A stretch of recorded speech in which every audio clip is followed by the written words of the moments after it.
I guess that's a cue to begin.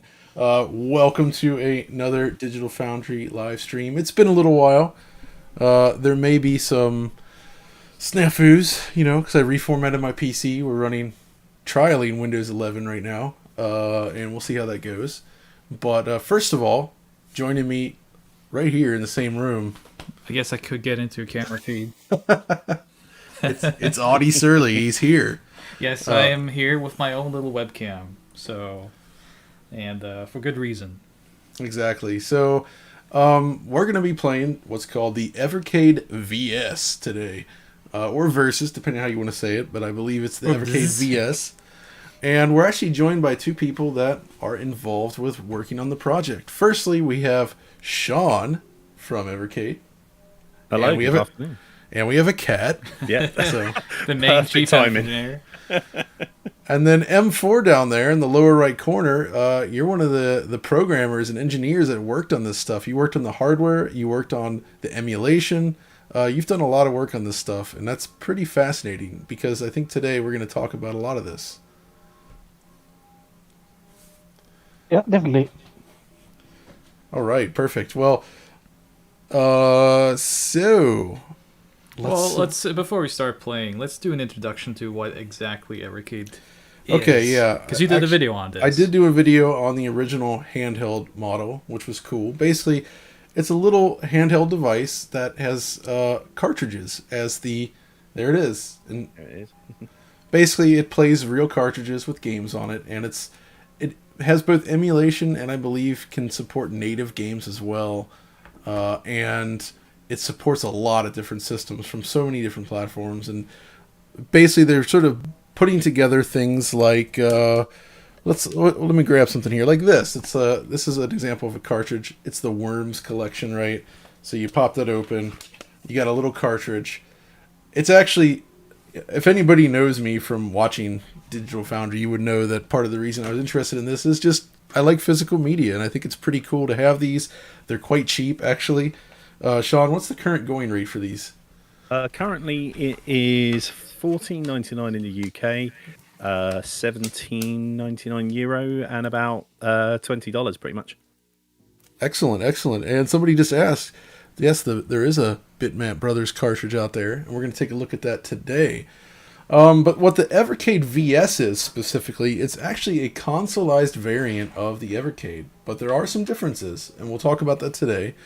But I was kind of impressed when I checked it out based on the general UI experience and it's really polished. Why don't you start playing around with the menu there, Audie? Yeah. Show us. So while I play, you can show off a bit of the controller, because that's new as well. Yeah, exactly. So basically upside down, but it comes with these wired Oh, yeah, the black controllers. version.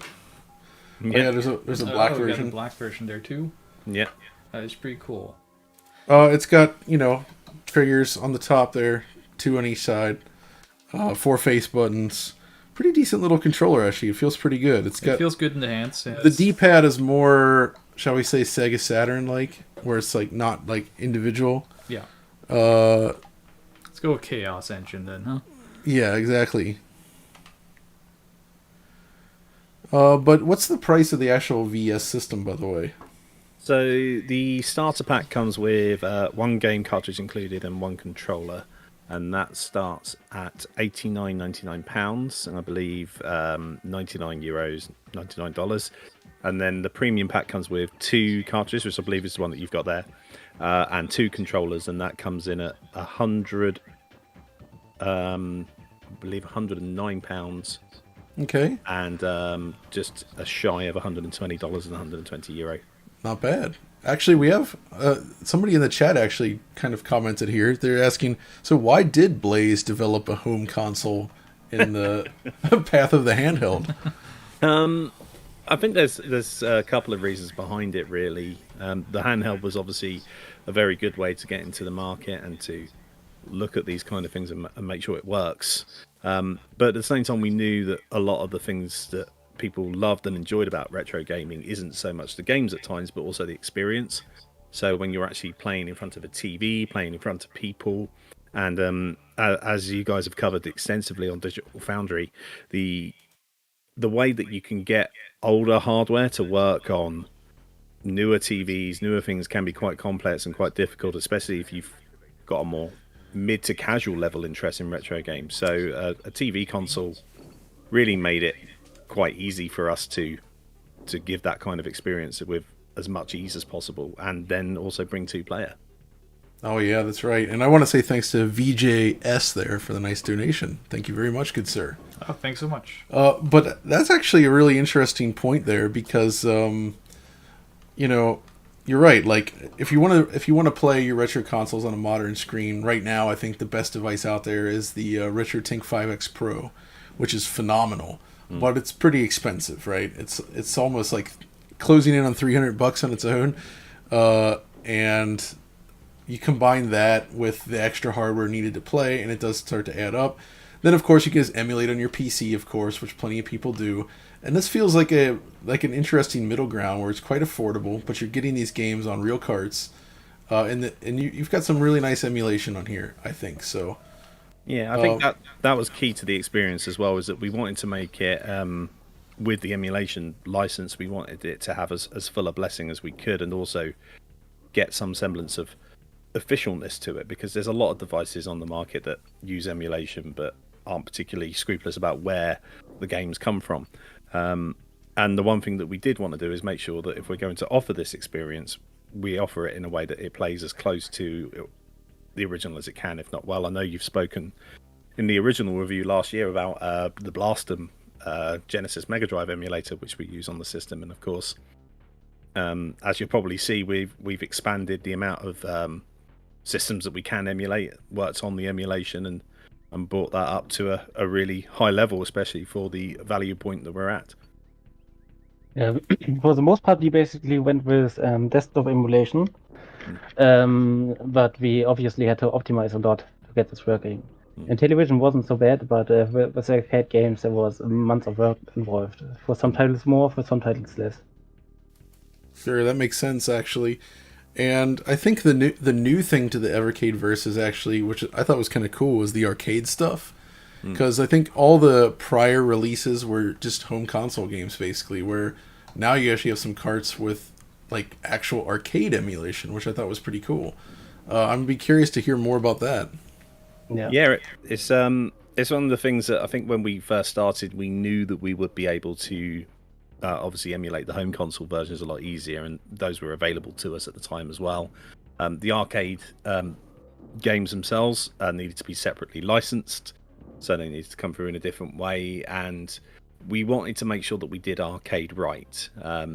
There's a lot of devices that use various versions of emulators which aren't particularly legal or don't particularly credit the people that have put the effort into those emulators, and that's available across the board. And then we also wanted to make sure that we managed to get that emulation working to a point on our device where it works very well, as M4 will be able to tell you much better than I can. Most of the card stuff was actually optimized for the handheld, minor of the few exception where we needed to use profile-guided optimizations. So we had to profile it for the handheld and for the console itself. But overall, basically, if it ran on the handheld, it would run on the console.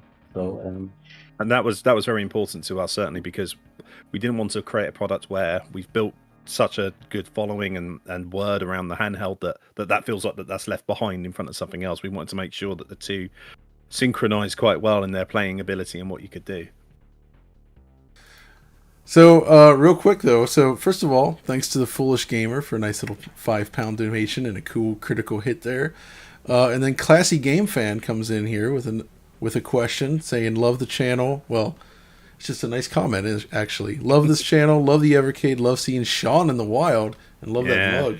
All right, you're in the wild. I'm in the wild, as is the mug. I know there's a lot of call for an Evercade mug, and Classy Gaming Fun is very much rallying that drive. And then we also have a question from Dave Atkins, where he says, John, first game you bought with your own money. And I actually remember this. It's Mega Man Dr. Wily's Revenge for the original Game Boy. So, and yes, this is live.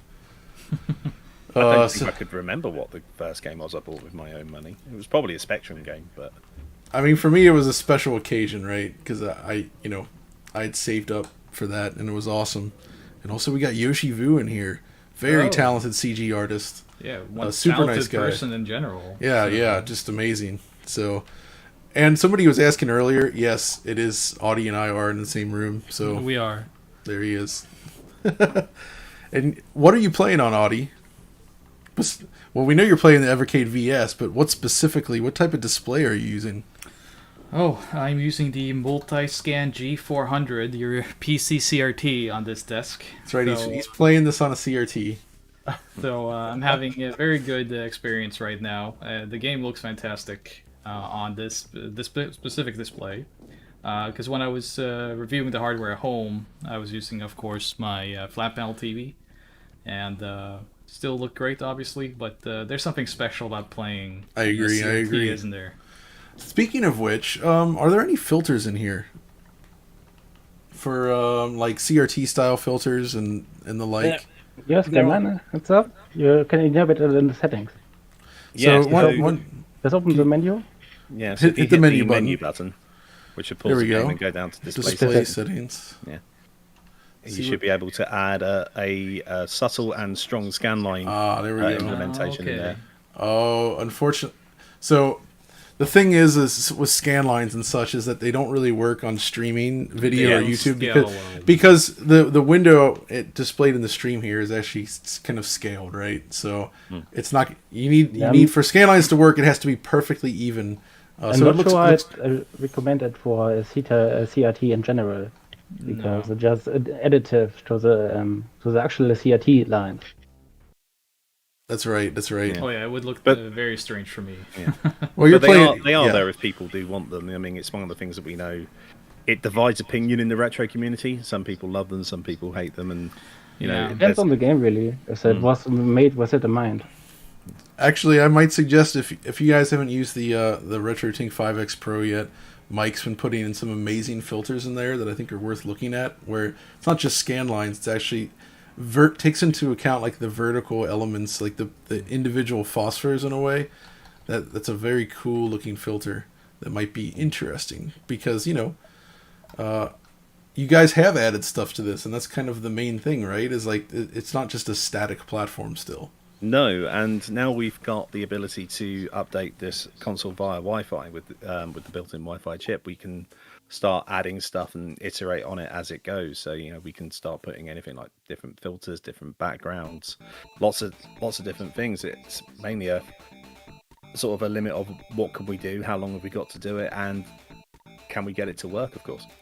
Actually, and this might be one for M4, but do you think the Evercade hardware is up to the task of doing like RetroArch style like shaders or something comparable to give it that Maybe impression? not the super complex stuff, but the basic stuff for sure. So the basic shader stuff. Most of the emo stuff works in software, so the GPU is bought for the most part, at least for arcade games and such. Aha, that's cool. So that actually is feasible down the line, potentially. That's cool. So what? Oh, you're playing Xenon 2, however you want to say it. I think it's Xenon 2. Are you familiar with this game at all? You didn't Yeah, play yeah, much yeah. Amiga. I didn't, stuff, but I have played the Atari Jaguar conversion. Yeah, of this is not the Jaguar version. So Which version is this? this would be Mega Drive, no? Yeah, this would Yeah. be the 16-bit version that was out there. It's one of those. I know there's a lot of people that do ask us about like which particular emulations and which particular versions of the games we use, and for the most part, the answer is whichever ones we feel play best, whatever we're not limited in doing. I mean, And of course, where the license complies. yeah, Yeah. exactly. Yeah, licensed stuff, of course. Yeah, I mean, Amiga especially is very tricky to organise around that, Yeah. license-wise. But and I mean, Jaguar emulation, as you've said before on the channel as well, John, is very very complex at the best of times. Yeah, the Jag is an interesting beast, that's for sure. So when are we getting the first Jaguar cart? With Well, the it's- Buffet collection. Yeah, it is quite interesting. One of the people we work with, Pico Interactive, who they have a lot of rights of a lot of old games, and have managed to re-release them. They did actually release some new physical Jaguar games recently of some of the stuff that you can get on Evercade, like Switchblade, I think. cool. And Jim Yeah, Harrow. I've seen that stuff, Yeah. exactly. So Quick question the for you. audience is still there for it. It's still there. Oh yeah. Speaking of audience, someone just asked a question. Will the handheld be updated with a similar UI to the VS? I can give you two answers to that question. Yes, it will, and we're aiming for early next week to push that out with an updated updater, and also the long requested Mac updater as well. That's currently in beta testing so that Mac users can easily update their device as well. That's cool then. So a unified interface between the two systems now. And it's a good interface. It really looks good, actually. I assume the extra time you had, post launching the handheld and being able to work on this new machine sort of gave you a chance to dig in and design something fresh. Yeah, I mean, I think everybody that's worked on it will probably ask what even is time now, because it's kind of felt quite non-stop from when the handheld sort of finished and then into this. But we assembled a great team, as M4 is a part of, with Ryan, our CTO, Amy, our designer, who helped the look of the UI with Andrew Novak, who's a great UI designer. And we got some great help from everybody in our community, as well as beta testers, and that's anything from like people that are experienced with retro games to people that develop the consoles and people that know a lot about this kind of architecture that we use. That's right. So it's the core Blaze team is relatively small. I think we're about 5 or 6 strong, but the sort of extended team of everybody that's sort of a part of this project goes to around about 15, 20, and we've all had some kind of great part to play in making sure that the device that you get in your hands and the experience that you get is as good as it can be, really. That's cool. Real quick, want to say thank you to Nash for a little donation there. And then we have a question from Horsehead Nebula 85, which is a pretty good handle there, actually, I got to say. So he says, John, I'm a CX owner like yourself. Is it true that you can't engage black frame insertion using a PC input? Seems like a lot of options are disabled.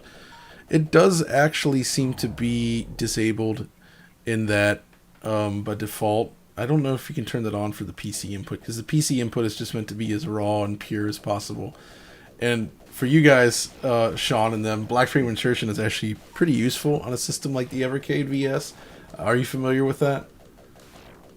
I'll let M4 answer that one. I'm familiar with it, but I'm not entirely sure. Sorry, I didn't get it. You mean black frame insertion? Or what? Yeah. So it's actually built into some modern televisions now, and I use it not only television, constantly. but also software. But I don't really like it.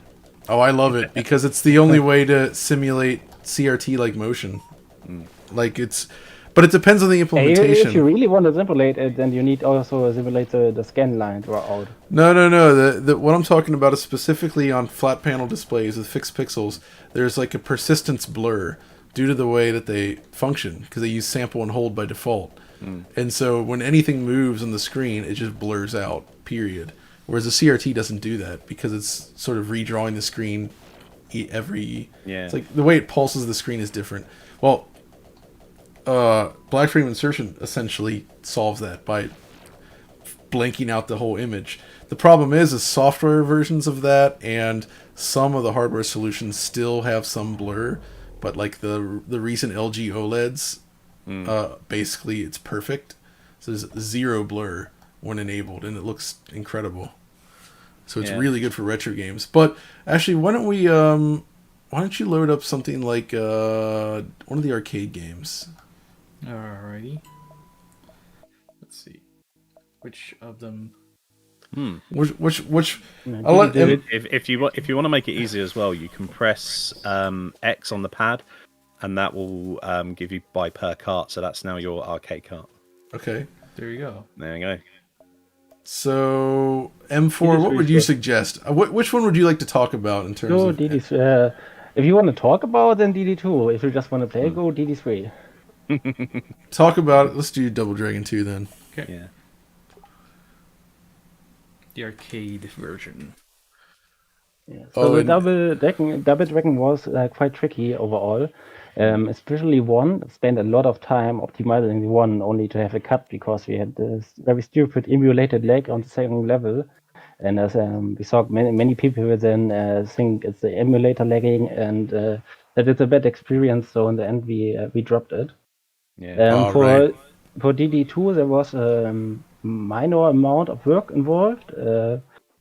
I would need to double check what was done exactly, but I think I just optimized a bit Yeah. of the synchronization between the audio and main processor, Okay. the audio CPU. So they were fighting a lot about cycles because they're always yielded, and they were basically stealing execution from each other. So I basically let it run longer periods in one go on both audio and CPU parts, and that basically solved a lot of the issues with Double Dragon 2. Double Dragon 3, on the other hand, just worked. Yeah. Wow. I'll build on a little bit with Double Dragon 1 as well, because it's the one game that I'm asked a lot about, and I'm sure you've experienced it, John, and I know a friend of your channel, GameSack, has shown it off at quite some extent with an original jammer board that he has of Double Dragon 1. Our emulation is actually very, very good, and we could emulate Double Dragon 1 very well. It's just Double Dragon 1 itself, up to a point, wasn't actually that playable at times because it did have slowdown, it did have struggles when you were playing, and Yeah, it's a mess. And while we also tried different versions of the ROM, so it wasn't just one version that ran bad, but it was all the versions run bad, basically. I mean, the problem is, and we actually went out to a local arcade pretty close to us that had the board and played it, and it is inherent in the original version. It's actually there. So the problem that we've got is if we bring Double Dragon and people are unhappy with the experience, it's quite difficult to separate the nostalgia of what people remember versus what actually was there. Because a lot of people at the time when they first played Double Dragon and fell in love with it, they saw past that. But I think people are a lot more discerning of the experience. Yeah, this is something Audi and I have talked a lot about. Like, Double Dragon was extremely influential, but it's not actually very good. No. It does not hold up. Like, Final Fight is the point where the brawling genre really became great. And Double Dragon was just kind of like there at the right time. Yeah. And yeah, look at that stuff. Like, it's just, man, this game, the frame rate is lousy, and it's like that on real hardware, of course. Yeah, I mean, it's the thing. It is very iconic because it's one of the first of the genre. It's the one that was pretty much everywhere in every arcade you can find. But it was ahead of what the technology could do at the time as well. And real quick, I want to say Nash actually meant to type something in the donation there, but it didn't go through initially. So he says, forgot to type his message. Longtime fan and lurker of Digital Foundry. Thank you so much for DF and all your hard work. Long live DF. Thank you very much. I hope it does have a long life. Although, so far, I'd say it has pretty good life, considering how things on the internet are. I've been at this 8 years now, more than that. Richard's been at it longer. This stuff goes on and on, man. So, one of the challenges with a game like Double Dragon, and this is interesting to talk about in terms of how you guys view this one, and essentially, a lot of these older arcade games don't run at a normal refresh rate. And part of this comes down to the way CRTs were designed. You could kind of pump in there whatever you wanted, usually, and it would synchronize. And Double Dragon, I think, runs at like 54 point something hertz, if I recall. And because it doesn't synchronize with a 60 hertz monitor, you're going to get extra judder on top of the slowdown that was already there. And I'm curious, like, I'm sure obviously you encountered this while working on the emulation, right, M4? Like, what were your thoughts on this kind of problem and your approach to kind of making it as good as possible, but understanding that there's still limitations there? I think DD2 in particular, I think it was 47 and 38 or some odd so it's even lower then. So basically, of course, we checked on CRT how it looks, but we also just utilize the emulator itself. So it tells us if a frame was dropped, if a frame was scratched, because it didn't make it in time with the rendering process. And so we can basically check if stuff is an emulated lag or if it's a real lag on an emulation level. Right. So that way we could separate it. But of course, you just won't get the best experience if you don't use a CRT on those. unless you go use very funky stuff there with frame stretching and dupes and whatnot. Yeah, for some emulators I've seen where, like, you know, if a game is like near 60 hertz, they'll often just run it a little bit faster.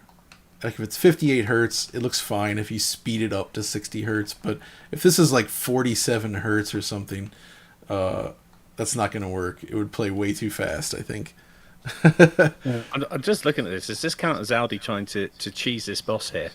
Yeah, I remember there was like a tactic to this back in the day when I played it in the arcades, but I've forgotten.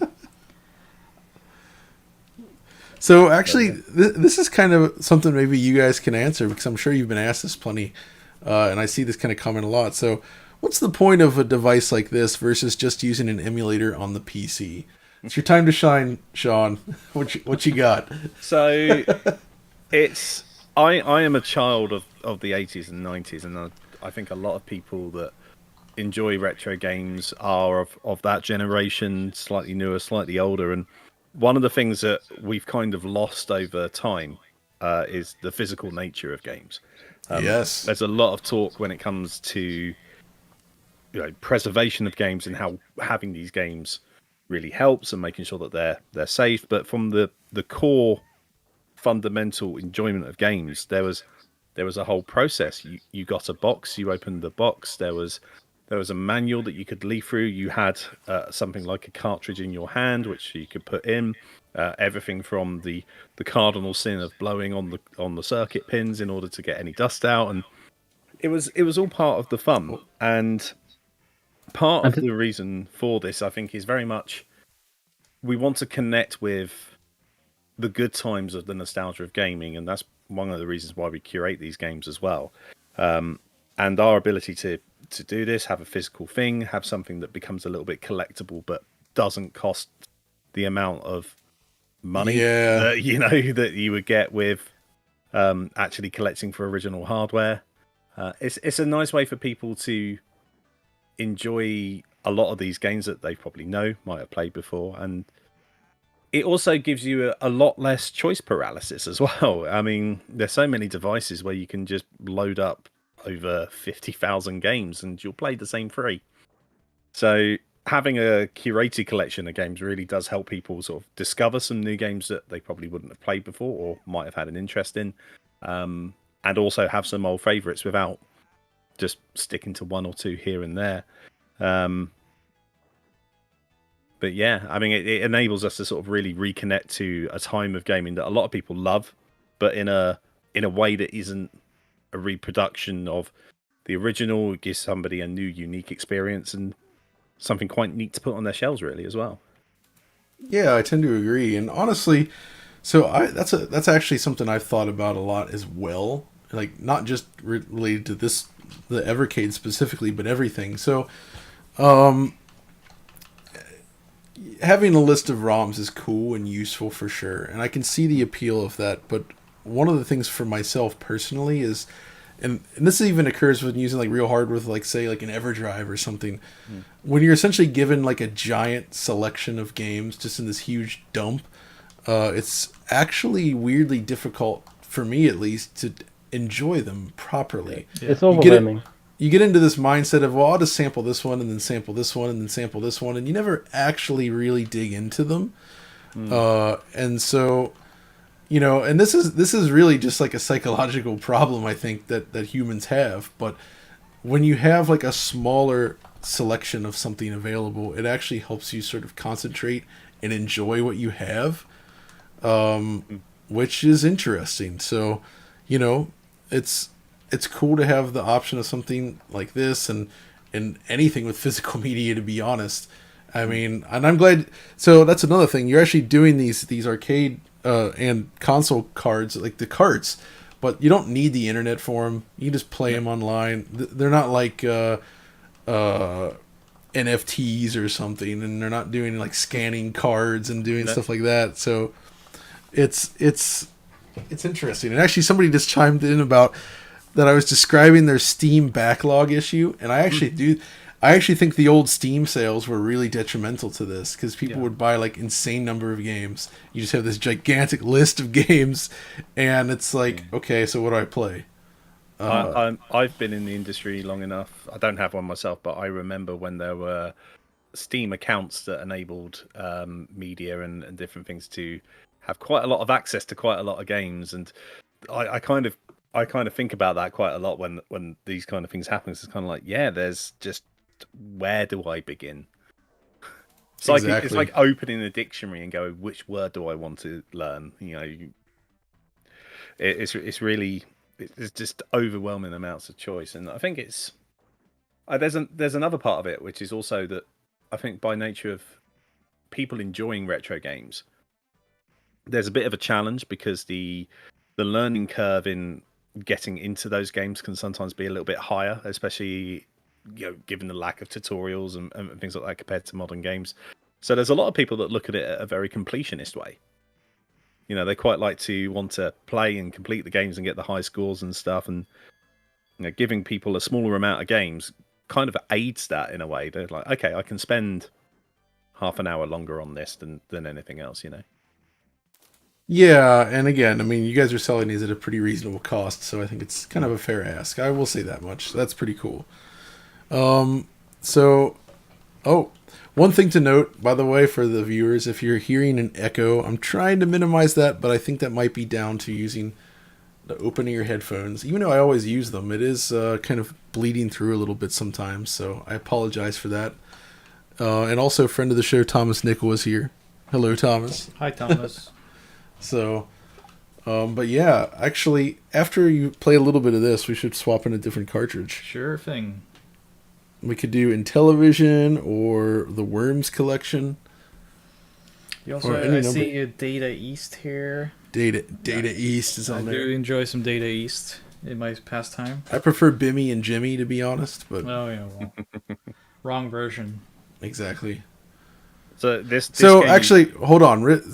I've seen several people asking this now, and essentially for vertically oriented games, I haven't tested this myself. Do the scan lines actually orient themselves correctly? Are they vertical scan lines? I don't believe they do yet, but that was one of the things that was fed back to us pretty early on when we were testing. So it's one of the things we're looking into in a future update. Okay, so that can be updated then. Cool. I believe it can be updated, but we're looking into just if it works, how it looks, as well. And I think that's one of the things that, especially when you're going to come onto the Intellivision collection, I'll probably say more that one of the key things about this for us, certainly from the people that buy Evercade, are everybody from really big retro enthusiasts to people that have got a passing interest, and the accessibility of getting in and being able to play these games is quite important as well. So we don't particularly want to do anything that detriments from the playing experience too much. So if there is something that it would be really, really cool, but it's really difficult or complex for the person to enjoy with, that comes into consideration when we look at these things. Cool. Let's see, one thing from Nash again. Thank you, Nash. He says, John, do you think retro first-person shooters are oversaturated, and do you think there is still room for growth and innovation in that genre? And I would say there is a lot of them for sure, but the ones that are genuinely great, it's still not a huge number, so I don't think it's necessarily oversaturated, and there's definitely room for growth in there, I think. I'd be curious to see what else. I could list 5 first-person shooters of, I say, pre-3DFX, so let's say like pre-97, 98, that I think are still hold up really well today. And I was playing one of them the other day, actually, Outlaws, the LucasArts one using the Dark Forces engine. That is good. Love that game. Although, I think in this case, he's actually talking about the retro revival.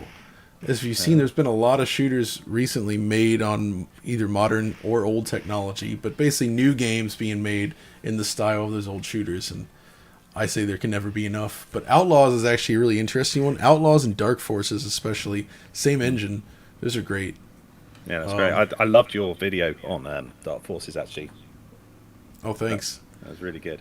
And by the way, so we're looking at Double Dragon 3 here, and I'm just like... It's amazingly bad. The most infamous game by being kind of unofficially the first game to really have microtransactions. Yep. I don't understand their approach to moving the sprite around for the main character. Like, so wasn't it a different development team? Yeah, it was East Technologies. So it looks to me like rather than like they're moving the sprite in chunks or something. Yeah, What do you it think? looks I mean, It's what? generally quite janky. Even if you look at the cover art, it already says that it's basically a coin eater. That's why it's made that way. You're supposed to lose to insert more coins for more life and for retry. So 'Cause that's how they made the money. if I remember rightly, by the time this came out, there had been several home conversions of Double Dragon, and there was a lot of people really enjoying both 1 and 2 on the NES, and I think on the Master System 1 had just come out. And I think when this came out, they decided to go with a completely different home console version because it was 2 different developers that just didn't talk or say what they were doing, and they just made their own game. Yeah, so 3 on NES is done by Technos Japan still, and handled by the same team that did 2. Right. Not great, but it is certainly better than this. So one question actually I do see here is, and this is interesting for me as well. Do you think you guys could implement a feature to essentially get rid of bilinear filtering for scaling the image up? I was really waiting for that question. Yeah, like a pixel perfect, ultra sharp output. It's something that we're looking at. I think there's a couple of different, I say, filter or defiltering options. If one of them isn't taking away some kind of filtering that for pixel perfect, there's an upscaler that we're potentially looking at. It's mainly, I mean, as M4 can go into, certainly when it comes to how the device will run those kind of things.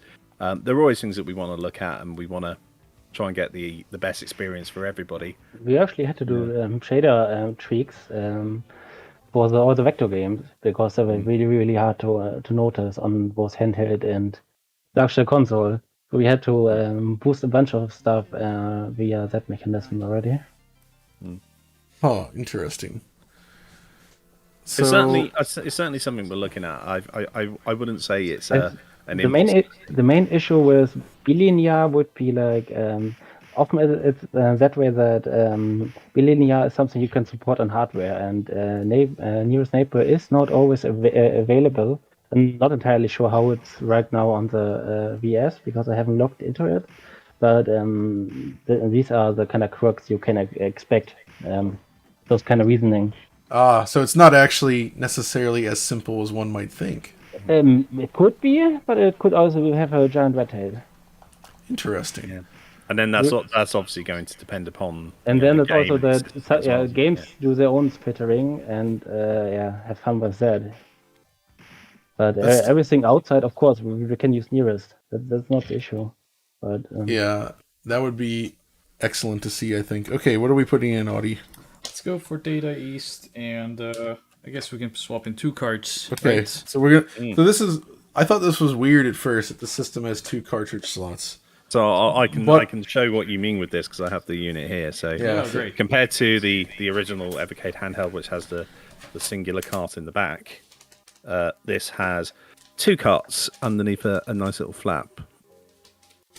I'm inserting 1. There we go. I actually had to get used to this too. And then 2. And due to the way the UI works, it actually kind of makes more sense than I expected, to be honest. It's pretty cool. I mean, one of the key feedbacks with that UI is that people like to see what they've got. And, we've got great box art of, everything from, the Atari collections all the way through to in television. The box art is great. So why not show them off? Yeah. And this kind of UI really, really helps that. Go up there, Audie. I feel like we could totally play a game of Shark on this. Do some Shark. Okay. He's like, oh. I really like Shark. It is fun, actually. I play quite a lot of that. This is actually at that point where I'm going to say about how you use this. So what we did was implemented on L1 or on the left trigger and the right trigger. Look at this keypad from the emulator that we use. And so hit 2. We tried as much as possible within the Intellivision collection to not use that. The main reason being is you want to kind of plug in and play, and you want to map as much as you can to the D-pad and the face buttons to really get a good gaming experience. And there are some Intellivision games that, because if people aren't familiar with the Intellivision controller, the original one, it was a dial with a number keypad, which you'd have like a little card that goes over the top a bit like the Jaguar controller. Wait, you have to hit the enter. I see. Yes. So yeah, Intellivision's actually tricky then because of the fact that it has that keypad. So you have to bring up the virtual keypad. Yeah, the actual gaming element of it, we've tried to make sure that you don't use that keypad in any way during the actual game that you're playing. Oh, right. Otherwise, you won't. But this is where the manual comes in handy, because the manual has full information on this. It's got a full tutorial about how to use it, and this is the joy about having a printed manual. You can actually go in and get that information. Are you in? I'm not sure. We can't tell if we play. I think you might have started as one player. No, we started as two. I did control a fish. Oh, there you go. You're the yellow fish. Yeah.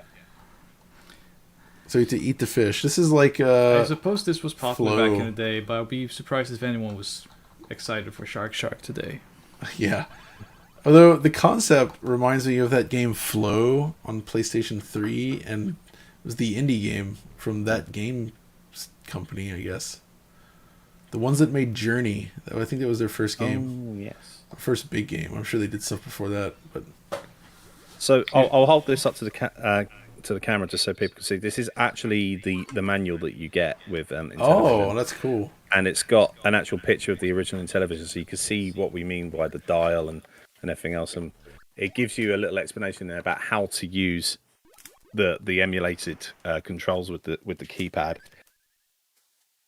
But yeah, I mean that's the weird thing of how do you make these games playable on a modern controller when they're not really designed to run on it? And there's been a few previous Intellivision collections that were released on, I think, Xbox and PlayStation 2. Yeah. They've done it DS before, like as well. Intellivision Lives, I think it was called. So we did pick up a copy of that so we could go through and see like what was the mapping, how did it work, how did it play. So this is probably the most extensively play tested cart that we've ever had, just to make sure that the enjoyment factor of playing the game actually comes across. All right. Let's do some. Let's see. I like Burger Time, so I'm gonna go for Burger Time. All right, Burger Time is happening. Personal favorite. Great game. There's a lot of really cool differences as well between this and the home version. For example, when you've got the home version on the NES version, you can't actually move until the music that introduces it finishes. On this version, you can just go straight away.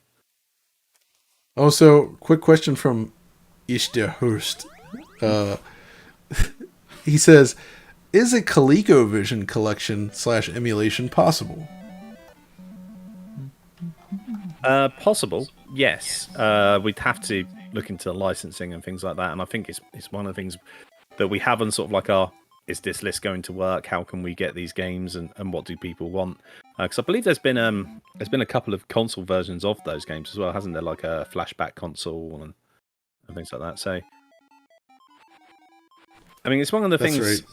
A lot of these collections, I mean, Intellivision especially, is a really, really big one for different markets in different part of the world. The American market, for example, really digs Intellivision probably a lot more than the European market, because it was one of the things that they grew up with. This is specky territory, let's be honest. But it's one of the things. It's one of the things that, you know, if there's enough people that want it, and you know we're able to get a good selection of fun games to put on it, we'll always look at it regardless of where it is.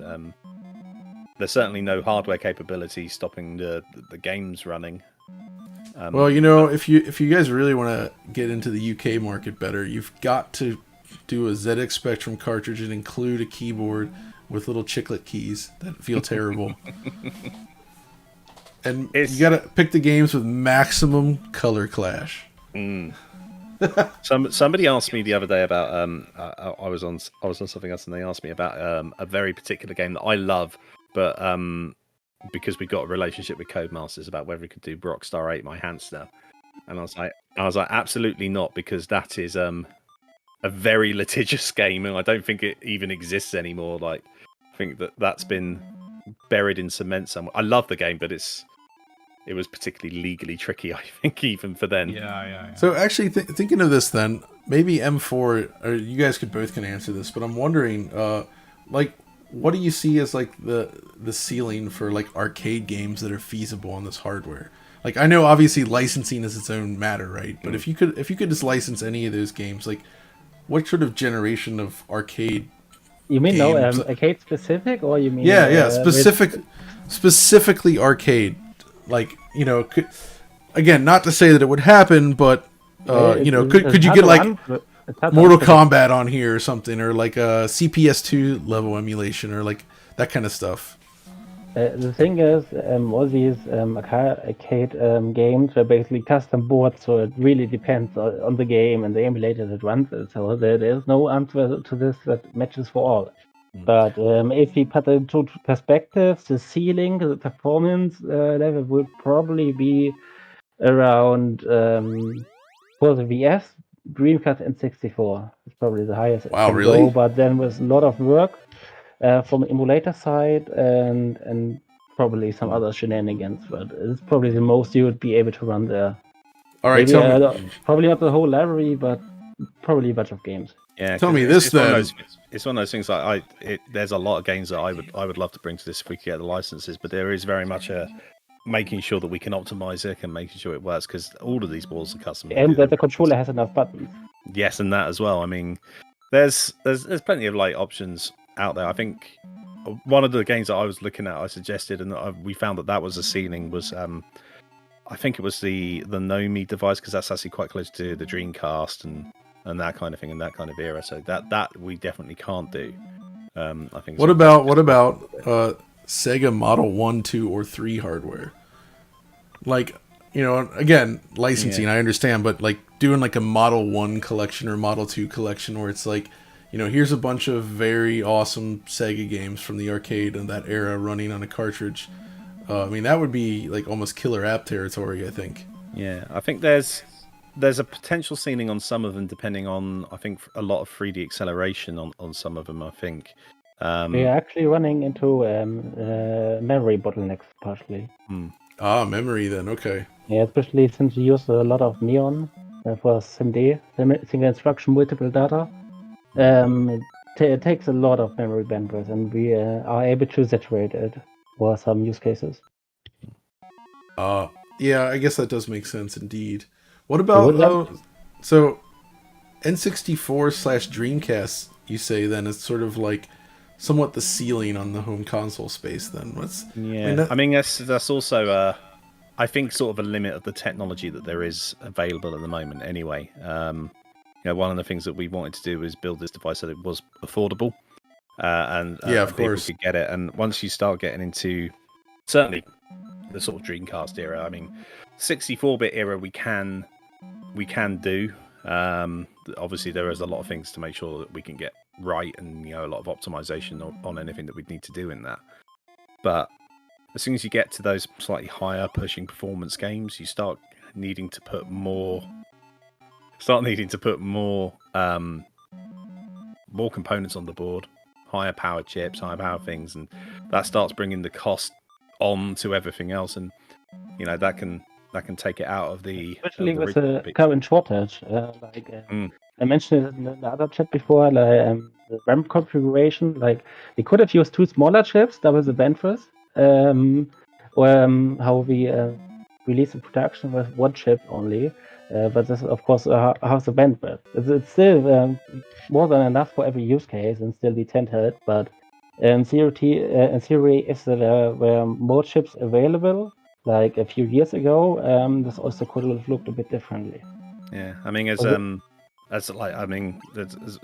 knows from one of my previous lives, shortages of component supply is pretty much the bane of my existence wherever I go into PR and marketing, it seems. But it's one of the things that we actually made sure with the VS in the production of it, that we did get enough chips, because we had enough experience to know what the market was like and what was happening.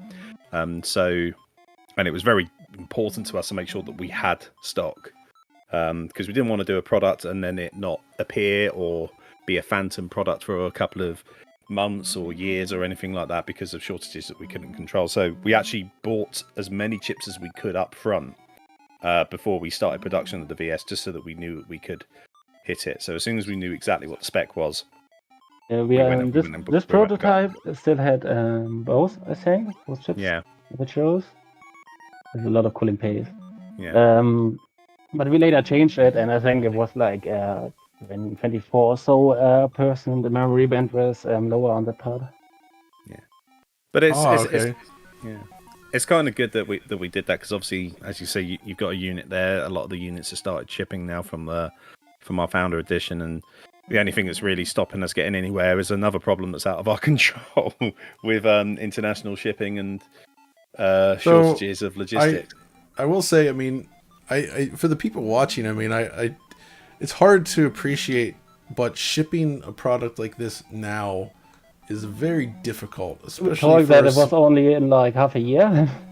Yeah, like for a small company, especially like this, to get basically announce and ship something, that's I mean, that deserves a lot of credit, because a lot of planning and thought goes into making that actually possible. And obviously, when even the huge companies with like the the PlayStation 5 and Xbox Series X, like they're hit by the shortages as well, and their resources are vast in comparison. So it's really cool to see that you guys actually did get something out, kind of as promised, and that's commendable. Yeah, I mean, it's thank you, and it's important, I think, for us as well, because we know, obviously, having released the handheld last year at the turn of the pandemic, it was quite a struggle to get the logistics of that running and get everybody to have that stock.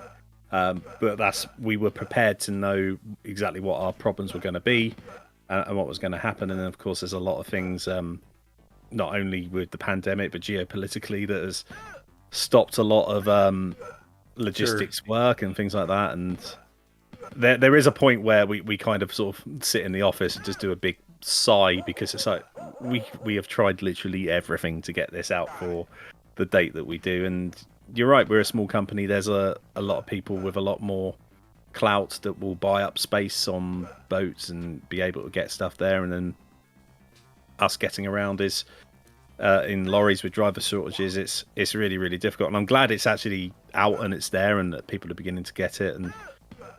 And as you know, the retro space, it's full of a lot of companies that have a lot of product that take a while to get to market, and we wanted to make sure that we weren't going to take a long time to get to market. Absolutely. But I do have two more questions about the hardware, thinking about it. First of all, the cartridges themselves, like M4, maybe you know this, like how does the cartridge bus function in the system? Like, what specifically is on the cartridge? How is it used during gameplay? I mean, like older game systems, they use like mask ROMs, and it's essentially like a memory bus there. But like, what about this? How does this function? We basically said it before in public. The handheld in VS is basically an SD chip, not an SD card inside, but a dedicated chip. It's not a high performance one. You don't need a high performance chip for this application. We tested it, and it has few million write cycles. The problem should be enough for the lifetime of the system. And yeah, the I/O performance could be better, but this is more or less a kernel issue, because the kernel driver isn't working as optimized as it should. I think we're still using polling-based approach instead of interrupt-based. So it needs a lot of bandwidth. Like if you do a transfer to the SD card, you already have a CPU spike up to 30% usage just for writing a file. That's pretty high. Is there any way to potentially improve this over time? Yeah, more kernel changes. Oh, excellent. Yeah, it's definitely something that's in our long-term plan to optimize and make the technology delivery as good as possible as well. But I mean, there's also a point of a lot of the games that we do are older games. They don't need as much in the way of of technology in order to do that, and we also want to make sure that we don't go too high on the kind of size capability of the carts. I mean, it's the one thing that probably stops us doing more of the 32-bit sort of CD era based games is just the sheer size of those games. So we do plan to work on some new cards. Specifically, we want to include updates for the handheld. What's on it? And maybe VS in the future, but there's still a lot of stuff to be decided. That's cool. But, so there's a lot of work being done, it seems. Yeah, cool. It never stops. It never stops. It's the one good thing about this is that we're not. I mean, that's the one thing as well. When a lot of people saw the handheld, they were like, "Well, is this it?" And that's gone. And something. No, we're definitely here for a long time, and we want to try and bring more improvements gradually, and we want to improve this as it goes, but we want to make sure that we're here to do that, and we want to get that going for a long period of time. Now, how about a power draw? Because somebody has mentioned that, and I'm actually running this off of just a USB hub connected to my PC. It's plugged in directly into that, and it runs fine. So I assume the power draw is very low. So our recommended spec, we don't include a power brick with the unit when people buy it because it saves a lot of money. We don't have to do 3 different versions of it, and for the most part, the recommended power unit to use is a 5-volt plug with minimum 1 to 3 ampage, which most mobile phone chargers are at this point. So we know a lot of people have them. It's quite low power, but one of the things as well that we have sort of started noticing is just making sure that people are using something that's a minimum of 1, because you don't want to get any kind of underpower, or anything like that. That can cause issues. But and it also, of course, varies depending on the game. But that's interesting. Yeah, I mean, on my TV setup, I can just plug it straight into the front of my AVR, which has both USB and HDMI input in the front that I typically wouldn't use. But it's really good for something like this. You just plug it straight in. We wouldn't publicly say to do that, mainly because we don't know what the various different things on different TVs. But if it works, it works. I mean, of course, use with caution. But I'm using it on my Marantz AVR, and it works great. So, and I use that with the mini consoles as well from like Sega and Nintendo in the past, and that's been pretty good. But yes, just check the capabilities of your USB port before plugging in, I suppose. As for the RAW, I just looked up some old messages, and the latest board should have 500 to 600 milliamp on the RAW and 100 milliamp per slot for the USB controller. All right. We did intentionally also disable some of the things in the USB ports on the front of that to stop charging, so that we didn't have too much power draw. So I know a lot of consoles, if you put in a USB cable, you can charge another device with it. Sure. We made sure to take that out because we didn't want to overload the board or anything. Right, because then you could have theoretically plugged in 4 devices for charging, and that's not good. That makes sense. Yeah. But 1 amp is still enough to get a lot of thermals. That's cool. What about do you have any numbers on the input latency in general? We don't have any precise numbers as far as I'm aware. We know it's very low. I think the way our chief technical guy described it is very acceptable, and the way our managing director described it is I wouldn't notice it regardless of what I was playing. And there's obviously this being designed for the kind of market that's got a flat screen TV, maybe got something in their room. There's a lot of things that, when it comes to input latency, a lot of people don't notice. I mean, there will be people that will notice some, and there's some inherent with emulation and certain things anyway. Got to be one frame of lag at least. Right. Yeah. So what about using something like Run Ahead? I guess that's... Run Ahead, there you run quickly again into memory. Right, yeah. That makes sense. But it depends on the game and the platform, especially. Sure. That's interesting then. Yeah, I mean, I actually have not measured the input latency on this, but I do think it is reasonably low. Like, it feels responsive enough. And I mean, Audi, you're playing it through a capture card, right? Yeah. It feels pretty good. I mean, there is some lag due to that. The capture adds a lot of lag, so... Yeah. But I'm performing just fine, I think. Always do. I mean... and that varies as well between capture card as well. I mean, it's Yeah. capture cards Some of them are different fast. things, so, yeah. Now, I have a question, Sean. What about the Commodore 64? Have you looked into adding Commodore to the list? We have. We've had a look into a lot of home computers, and we've already mentioned Spectrum. It's one of those things that if we can organise the license, we'll certainly see if we can bring it. The main thing, of course, is like we said with the Intellivision collection, we want to make sure they're playable without too much interference in the experience. And I mean, when you've got a big keyboard coming up on screen, that can be quite tricky to negotiate. Didn't Commodore themselves release that console? The Game Station. The Game Station, where Terminator 2. You couldn't even play some of the games because it required a keyboard that didn't exist. Well, the launch game couldn't be played. That's right, the launch game couldn't be played. Probably don't want that here.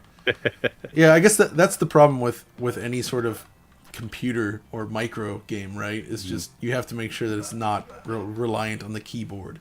Or if it is in any way, it doesn't interfere with the gameplay itself. Yeah, and that's.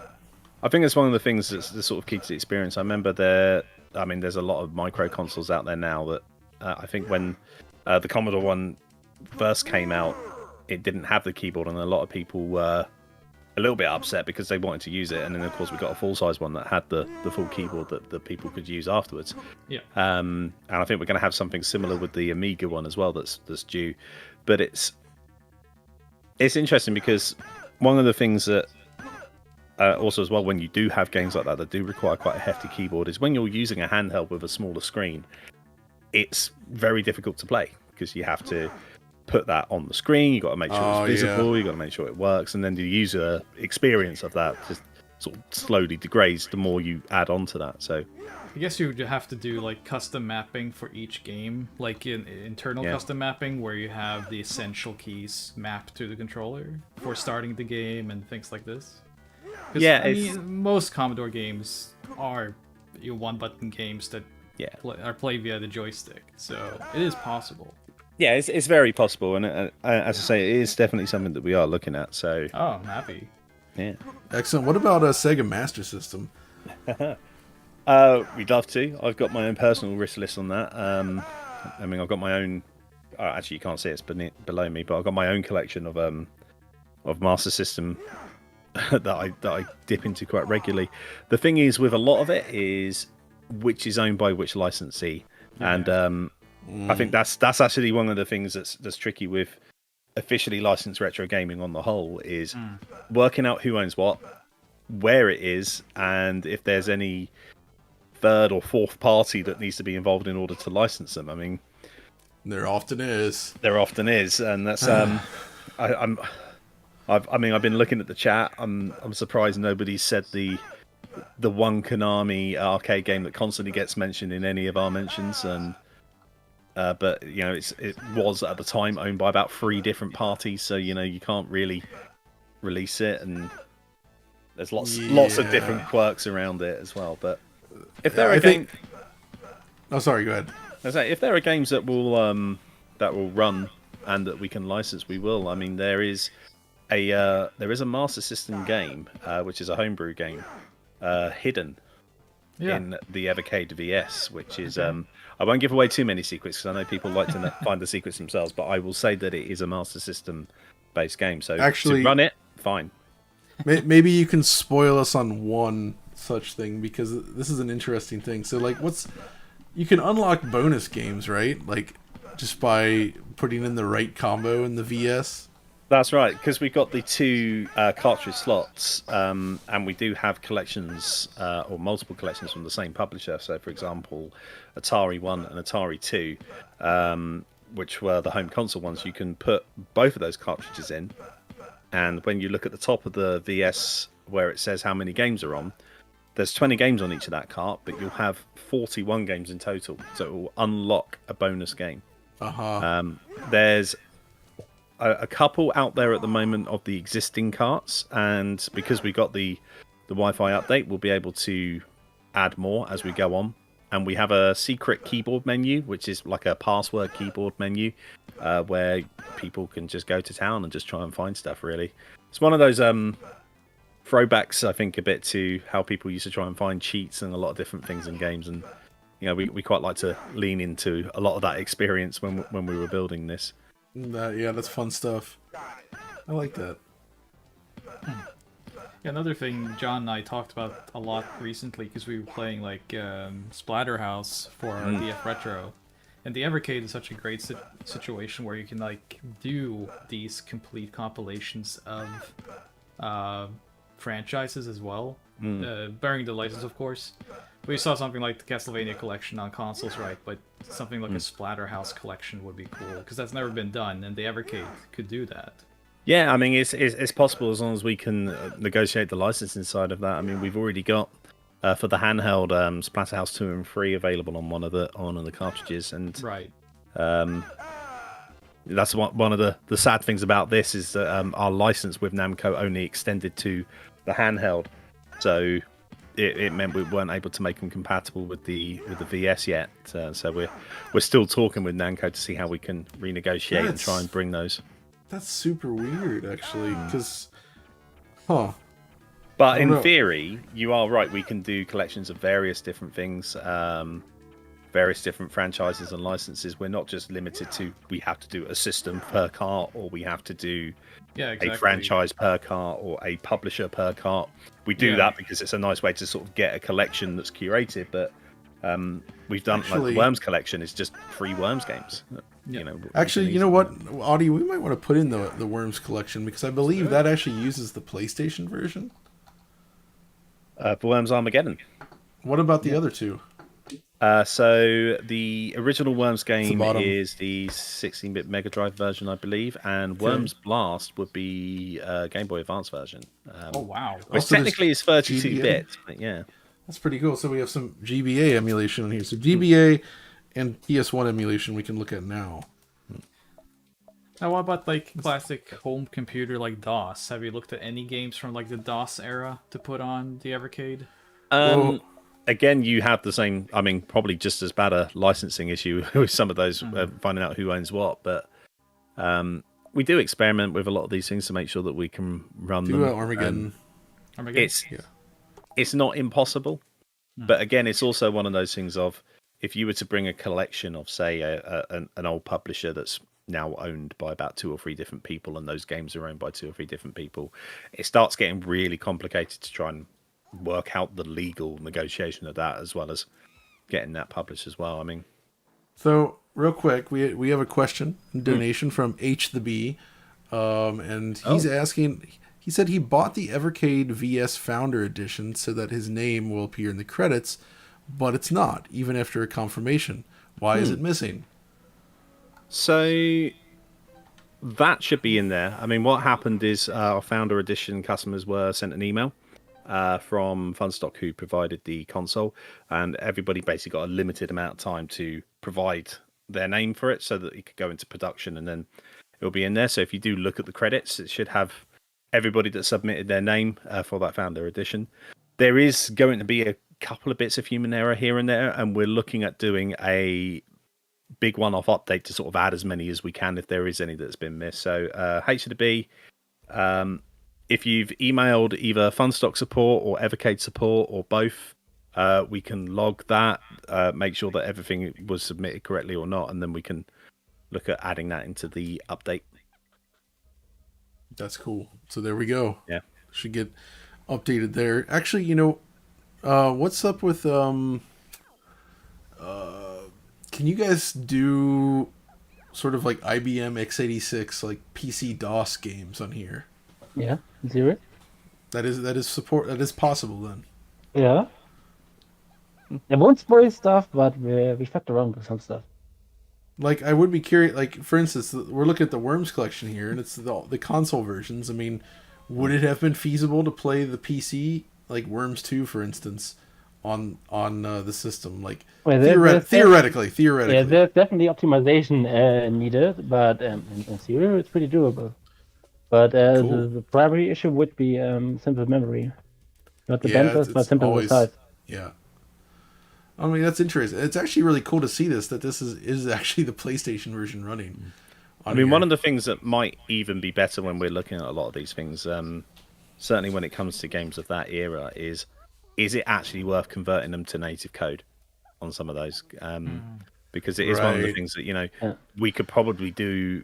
It's probably easier and better to run that game in that way than it would be to emulate that Pong, game. for example, we did I did rewrite it because the aspect ratio just sucks basically for the handheld. So we basically right. made a 60:9 version of it. Okay, so that's cool. So you can actually make native versions basically to Yeah, make cool. improvements. That's really Yeah. cool. And that's something we're looking at trying to do more of in future. I know there's a lot of people that love the indie games that were created for the system and homebrews that we've been able to republish, but a lot of them at the moment have been games that have been built for the original hardware and using the tools to design that. So we do have a developer program which is open, and we are encouraging people to get in touch with that. You can find that at the bottom of our website. That's cool. But Yeah. it's something we want to bring more into, because there is obviously going to be a limit of the amount of publishable homebrew games of that kind that we can do. But if there is a way to basically make native games for our architecture, we're happy to look at that and try and get that. That's It cool. doesn't even have to be native games. If it works for an emulator that we use already, it's fine too. For example, we do work on some game jams that we plan to eventually add a few bonus games, and those would be able to run on actual hardware as well. But of course, just native games as well. We got a donation and comment from Rodrigo Silva, a longtime viewer from Brazil, I believe. People like Call of Duty is better, Battlefield is better, no, Halo will be better, and me, I'm like, OMG, where is my Rise of the Triad remastered? Well, my friend, there was Rise of the Triad 2013, and while it is unpolished, it is pretty fun. And it has really good Andrew Holtschult music. Yes, not Andrew Holzbeck. Andrew Holzbeck Chris would be an Holzbeck's, interesting... secret brother. This is great, man. So yeah, I mean, it's really cool to see something like this on here. Oh wait, so H the B is back again with another €5 donation saying he contacted support, and it said that unfortunately we can only apologize for this, so his name isn't getting added.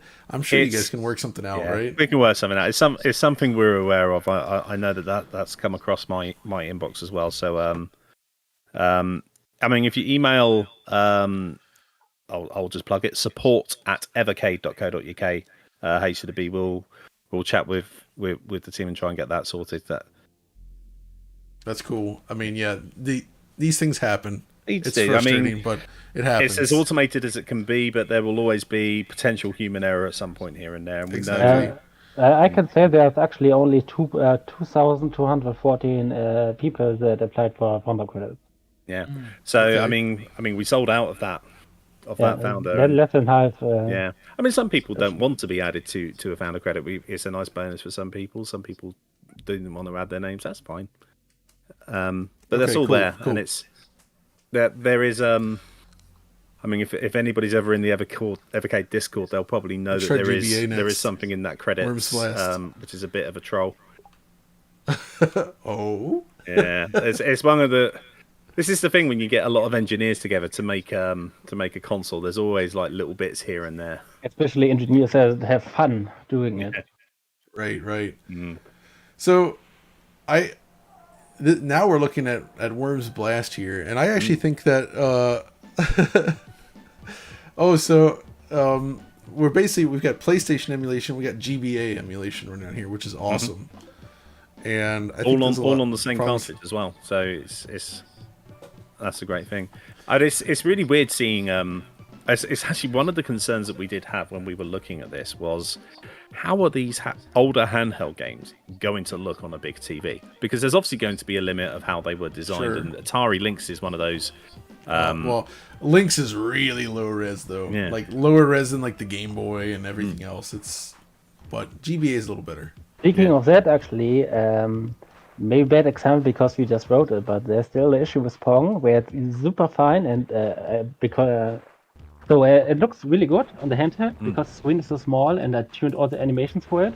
But essentially, if it's now part on the big screen 1080p, it scales so much that the animations scales and it looks choppy. So those need to be tuned a bit for the VS display. But since they also have varying sizes, it's a bit tricky.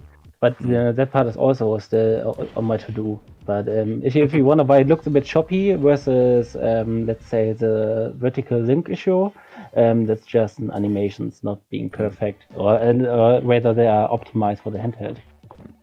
I mean, I have to say, I was actually quite surprised how decent links looked on a big screen, depending on some of the games. Like, I think we watched another stream where I think again, friend of your channel, My Life in Gaming, was looking at some of those links games like Blue Lightning and stuff like that. And they like, I mean, obviously, I think there's a bit of a, if you've got those carts and you know about the links and you start trying to find about the links, you're kind of in an accepting space of, this was designed for a very, very small screen, and putting this up onto a 50-inch panel is not going to make that any better or worse. But they work. They handle themselves quite well.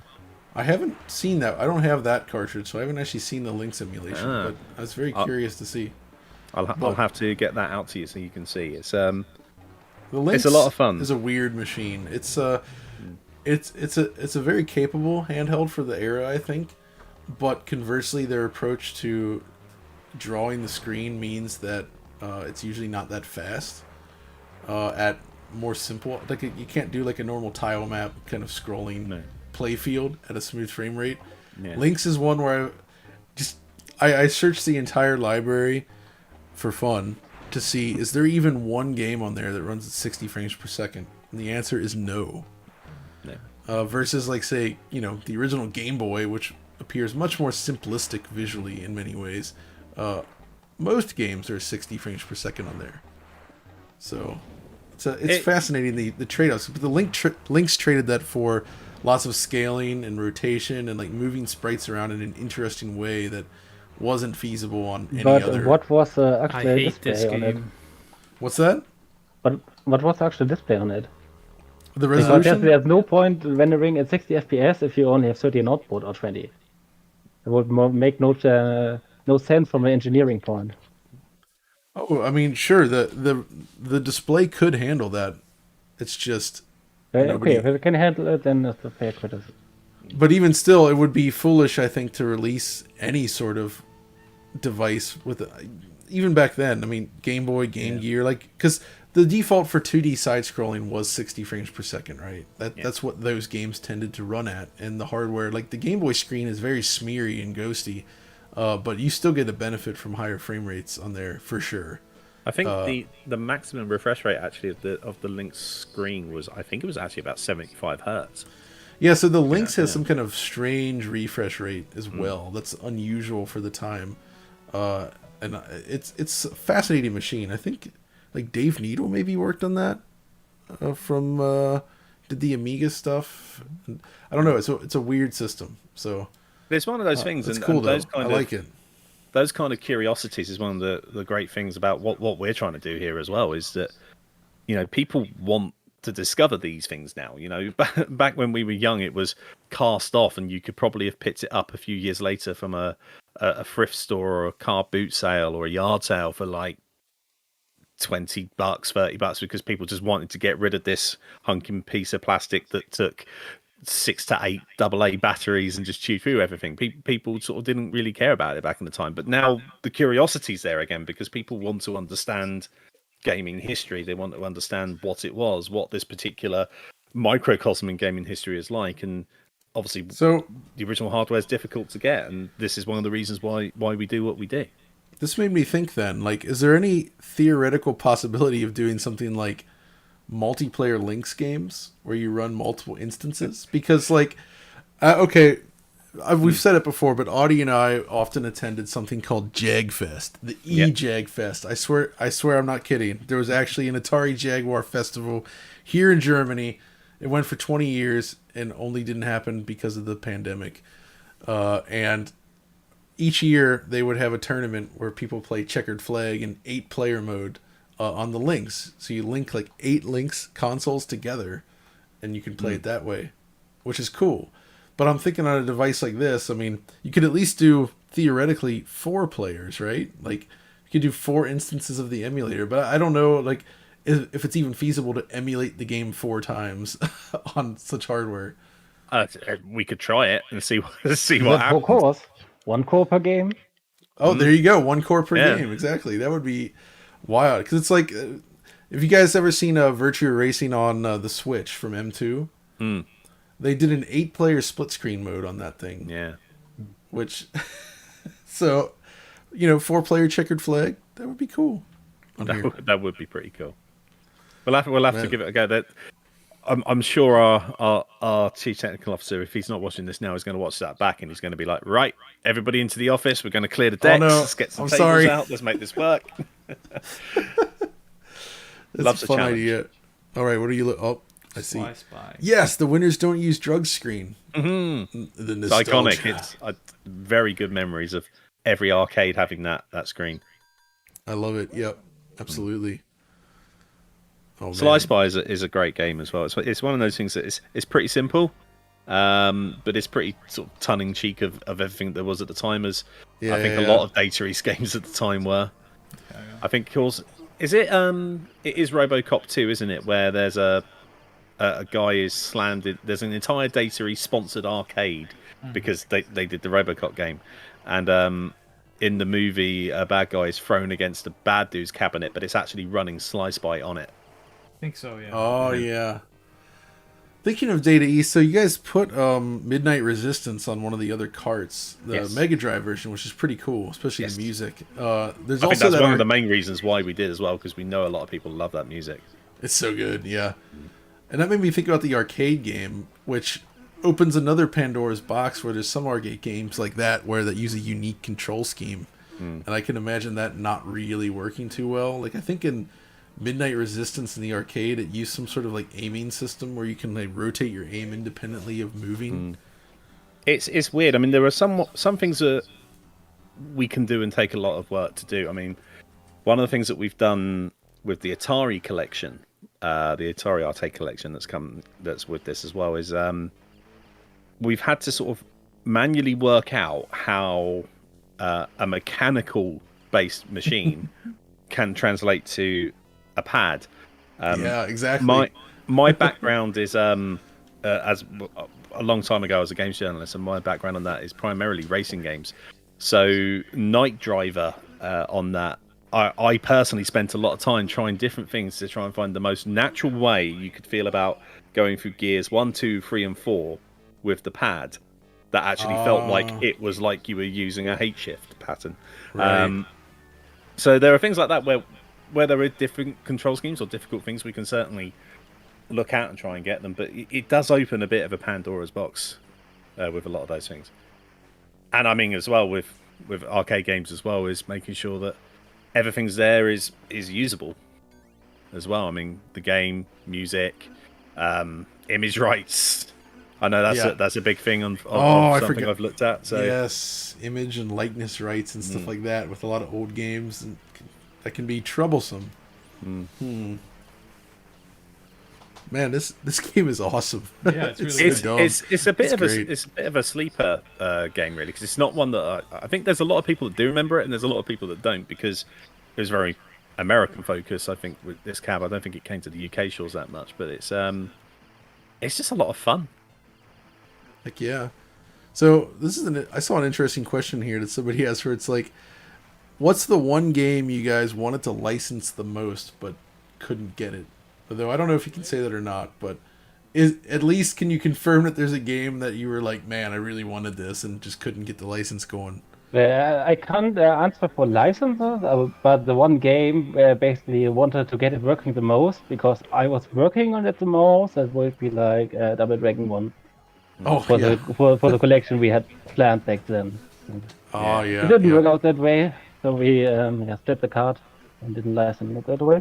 Yeah, I mean, I can't answer that question because I figured. Not for the reasons you think, but mostly because I'm still working on them, so they're not an impossibility yet. I mean, I see.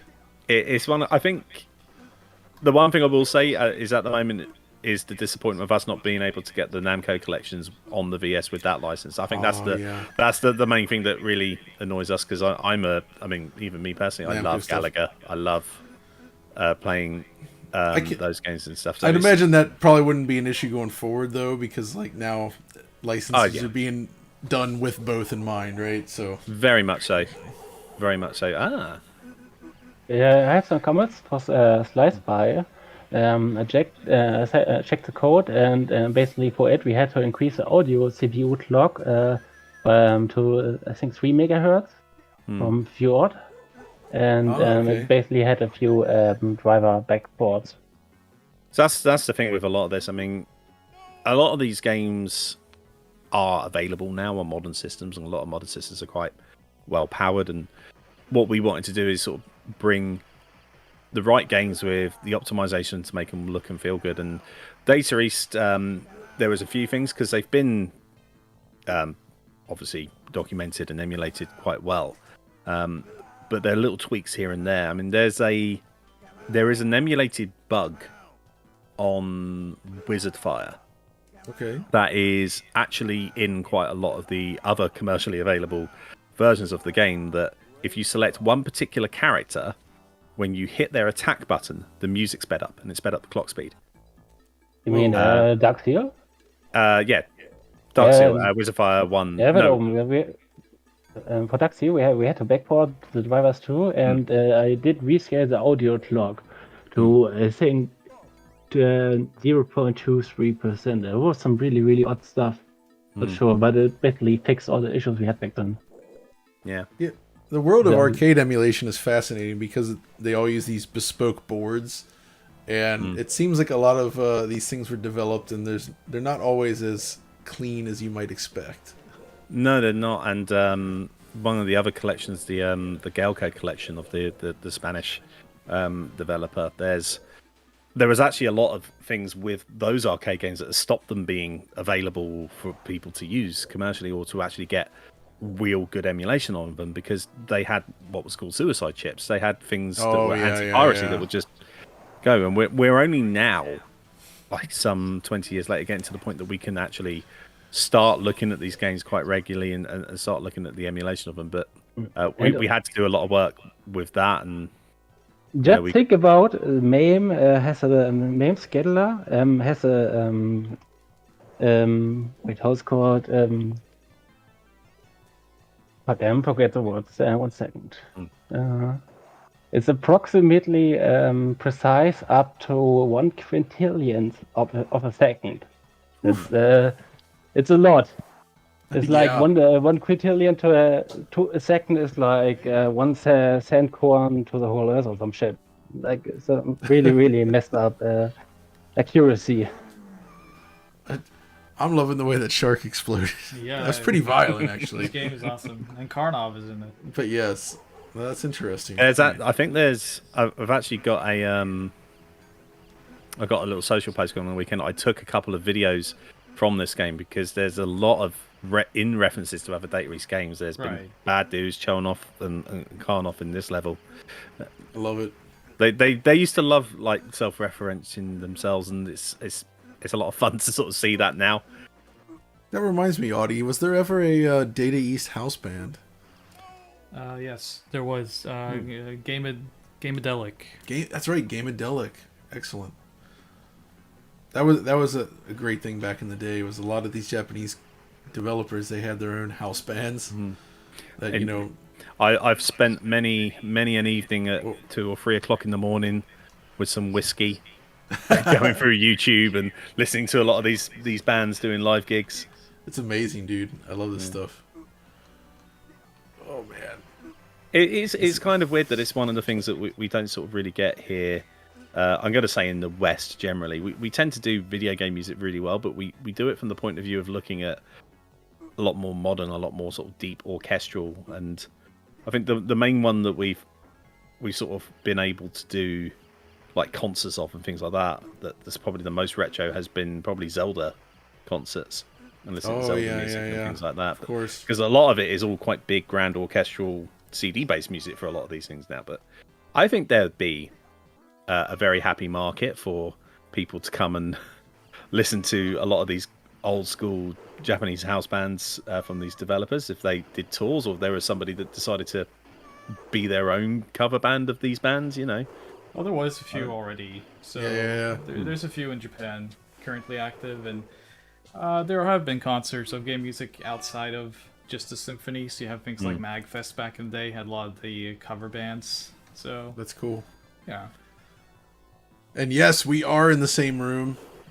Audi is currently visiting me for multiple projects. Did we Yes, for try, multiple? Did we try the Bad Dudes yet? Bad Dudes? Did you try Bad Dudes? We did play Bad Oh yeah, Dudes. that's right. We did play a little bit. That was the one where we actually had to use PGO, and that's two different builds, one for handheld and one for the Oh. arcade. Yeah. Oh, cool.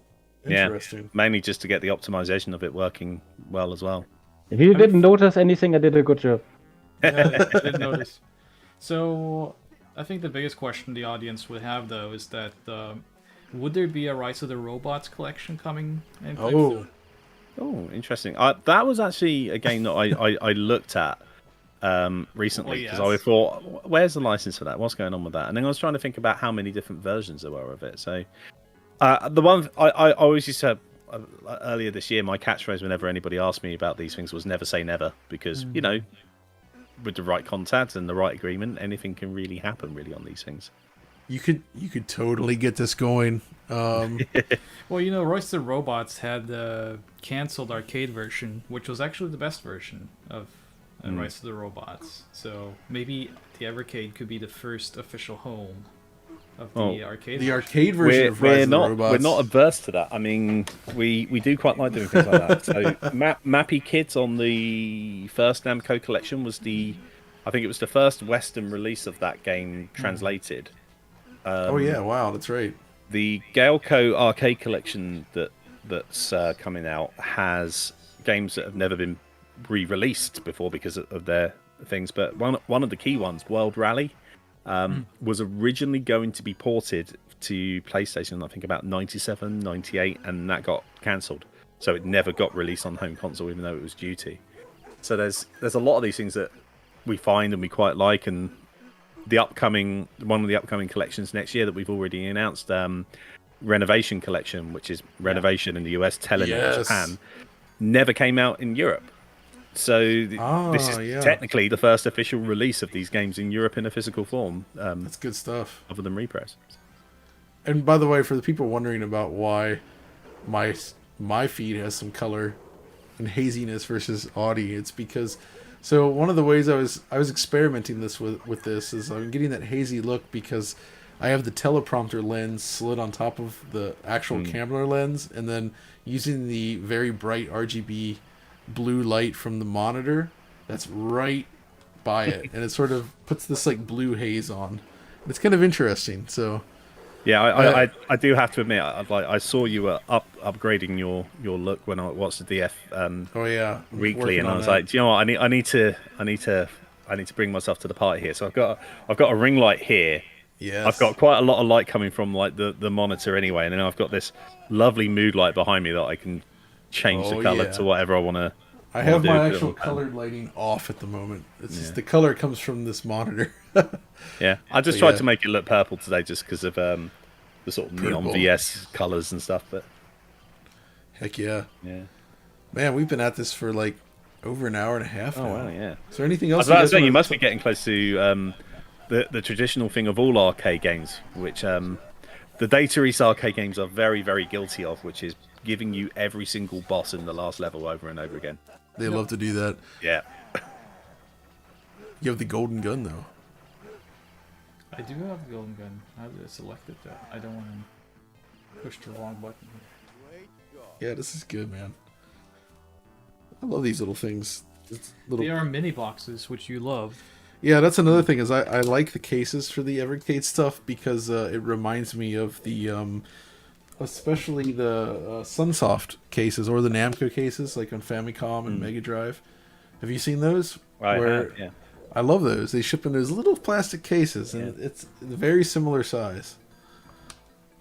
That's cool stuff. It's quite nice. It like, I mean, one of the things that we did and we probably haven't said here is that we numbered every collection because we're evil. And we know people will want to get the missing numbers, but it also sort of it brings like it's kind of collectability to it as well. You know, it makes it feel like a collection, not just an individual group of games. It feels like it's a group as part of a whole.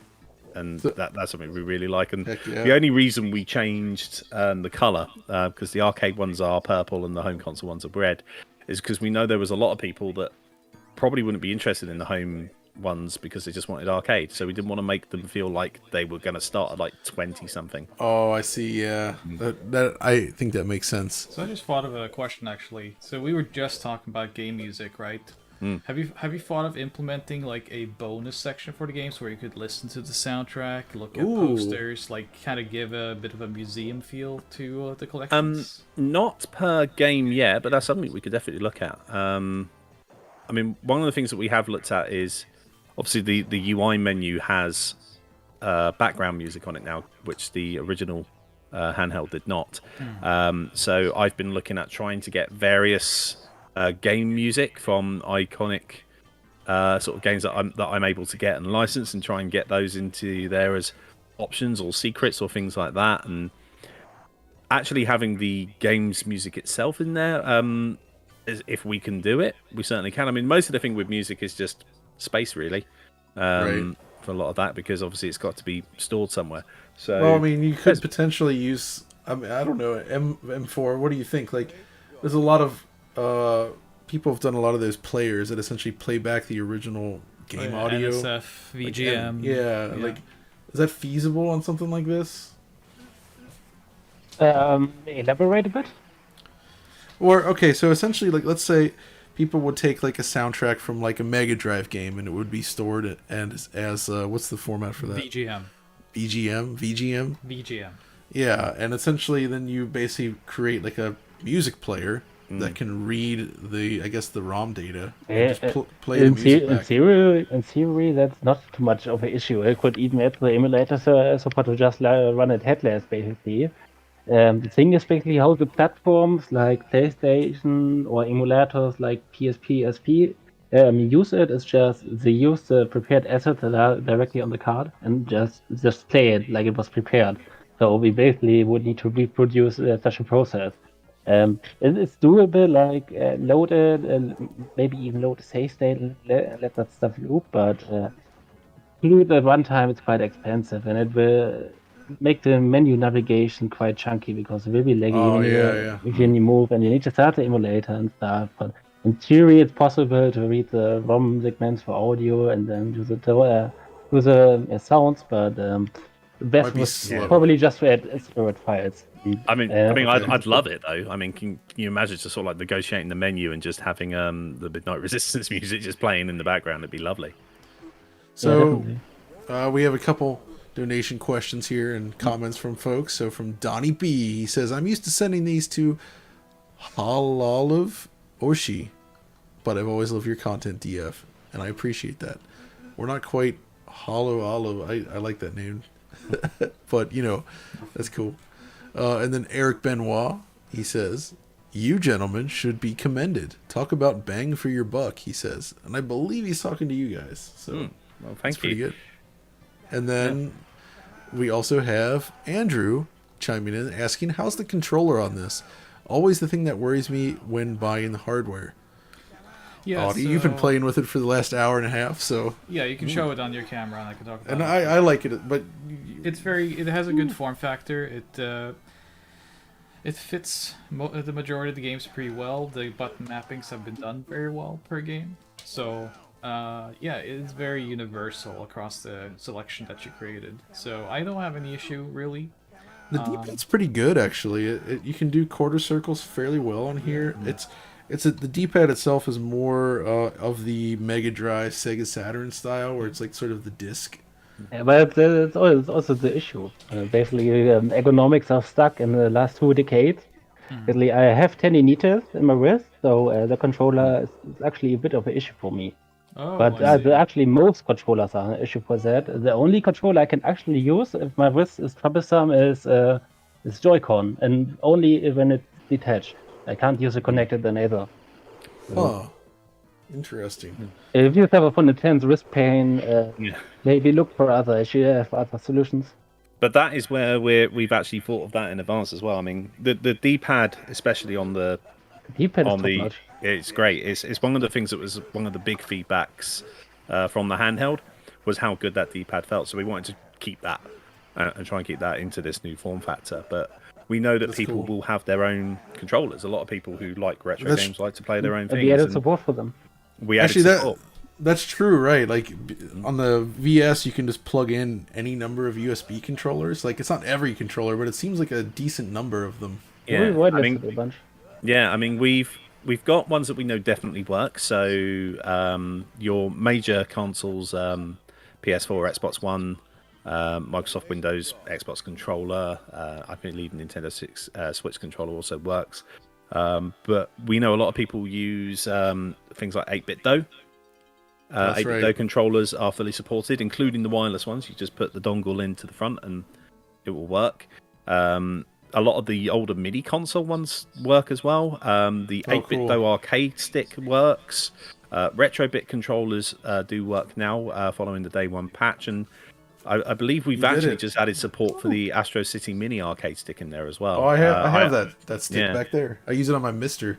Yeah, it's good. Yeah. I'm not sure if it's added in this patch or if it's coming in the next patch, but I know we definitely looked at that. But this is one of the things that we really wanted to do was make it accessible for everybody. And one of the key things for us was a lot of people do have nostalgic memories of these things and might not be able to play a lot of these games as well. So one of the key things we added was support for the Microsoft Adaptive Controller. Oh, wow. That's so cool. people can do that and use that as well. We're currently working with a couple of charities in the UK who are testing that to make sure that it works well and that everything works okay. So we want to make sure Cool. that this is inclusive for everybody because gaming should be, and All right. Yeah. That's good stuff. And I feel And of like course, people should also be able to use the Wii controller if they desire so. very cool. Very cool. We just finished that game. yeah. Well, Audi did. Good job. How so- many virtual quarters did you use? Probably like 100. It wasn't too bad. It wasn't too bad. But we're coming up on an hour and 42 minutes. This has flown by pretty quickly, actually. Is there anything else you guys have to say or about the machine before we head off for the evening? I would say there's a lot of people that had the handheld and they've naturally gravitated to this thing. The handheld is still available. Both this machine and the handheld will support the same things, especially with the next update. So the save states work between each. It's kind of like a whole ecosystem in a way. Wow. If you want to try it, go ahead and give it a go. It's available quite readily now. We'll be releasing this officially December 8th in the UK, and then across Europe from December 8th, logistics allowing. The German versions, which are all USK rated, are taking a little bit longer to get through. And we're Whoa, also wait a making minute. sure that the customs works for that because Is there USK versions of these cases? there is USK versions of those cases. So you get like 25% art and then like 75% USK? Yeah, it's one of the. I mean, everybody in the games industry knows about the USK. Everyone knows, stuff, yeah, yes. everyone knows. Not just everybody in the games industry, the buyers as well. Yeah, but yeah, I mean, hopefully, it's not going to take as long as we hope to get into Germany. We're looking at January 14th at launching, but as you know, getting stuff into Germany at the moment, especially from the UK, is quite tricky with customs and Yeah. and all the like. It's really bad right now. It's a nightmare. Especially if you order on a company address. Yes, Yeah, exactly. Oh yeah. yeah, I but don't like that. American customers hopefully should be getting stuff from the middle of January. Again, it's just depending on the logistics in America at that time, and we're trying to get everything out as quickly as we can. But as soon as you get it, I hope everybody will love it. And the feedback we've had so far from the founder editions that's come out is everybody's really enjoyed the system and really enjoyed visiting these games and discovering the new games as well. That's cool. I'm glad to see it. Yeah, I've really been enjoying it. I got a review unit a while ago, and I was playing it with my family even. It was just a really fun time, so I really commend you. I really love the presentation on the UI especially. So Yeah, it's very slick. And really slick and easy to navigate because my folks really appreciate just the easy it also play. runs smoothly, which, you know, that cannot be something you expect naturally with these kind of devices. So I like that as well. But yeah, I mean, you're right. It is kind of cool. I mean, it's a shame the console hit during the pandemic because it is the kind of thing that pushes, you know, it's like families playing together, right? It's like bringing back game night kind of thing. And it's good for that. And like, you know, how many, actually, you know, thinking about that, how many 4-player games are there currently? I believe there's officially 10.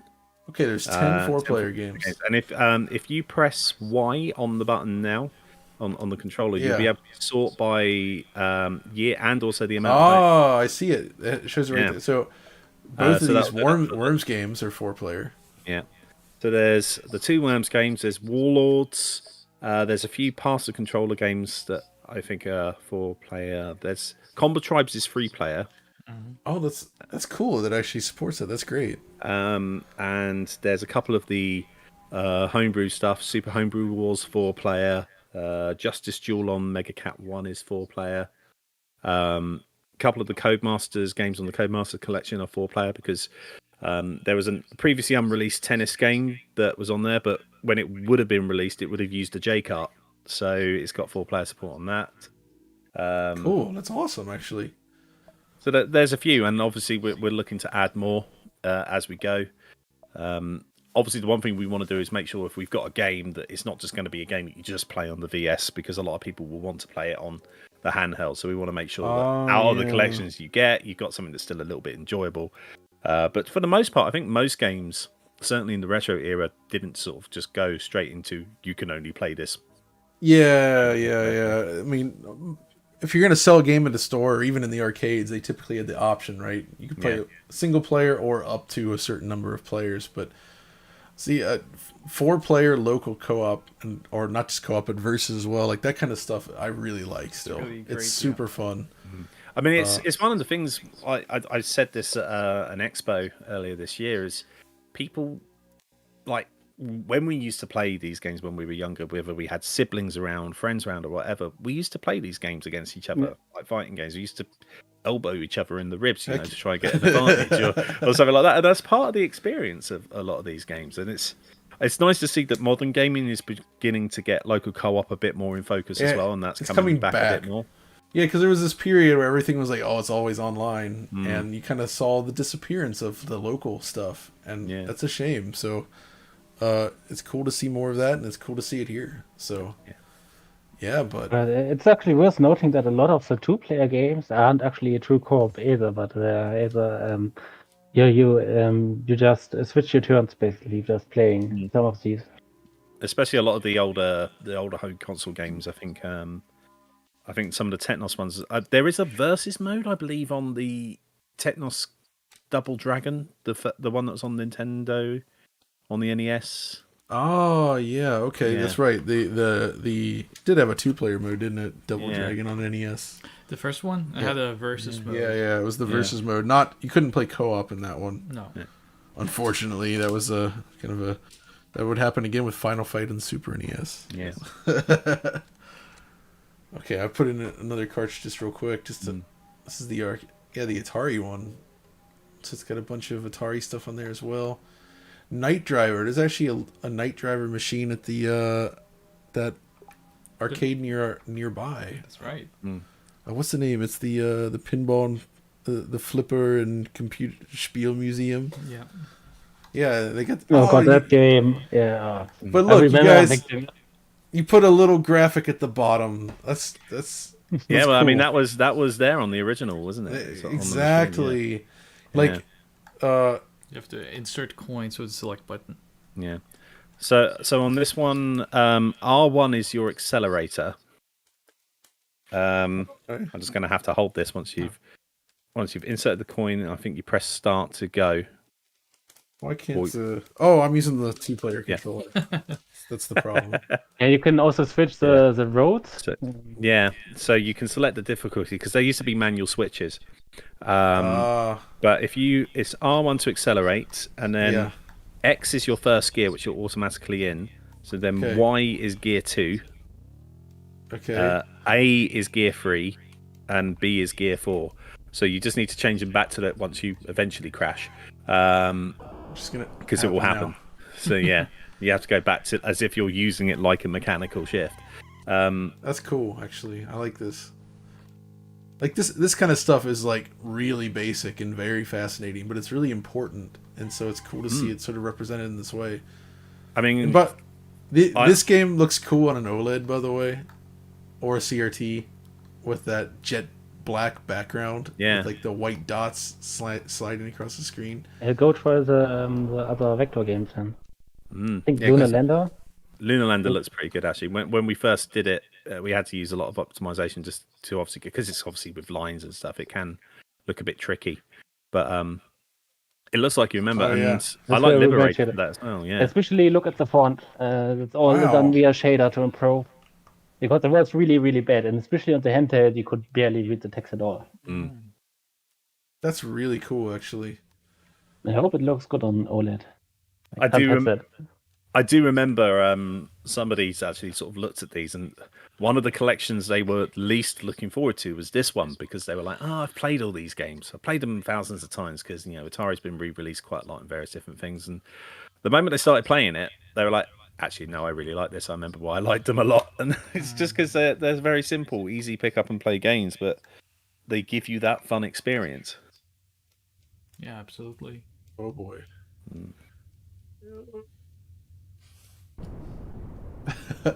Vector. Yeah. All right. Well, I'd say we're coming up on 2 hours, so we should probably hop off. And it was an absolute pleasure to have you guys on to talk about this thing. It's a fascinating device. I really like what you're doing here. So I'm happy Thank to you very have it much on for the having channel. us. Of course, absolutely, and it's cool to see all these games on actual cartridges, and I like that stuff. I like what you're doing there. So Yeah, just all the support you're giving it, the future firmware updates, adding stuff, sounds like it has a pretty good future ahead of it. absolutely. So yeah, Yeah. good I mean, luck to both of you. Thank you. Hopefully, if anybody's got one, they're going to enjoy it. We've got a lot more coming next year. We're going to do an update very shortly about some of the stuff that's coming next year as well. So yeah, keep your eyes peeled.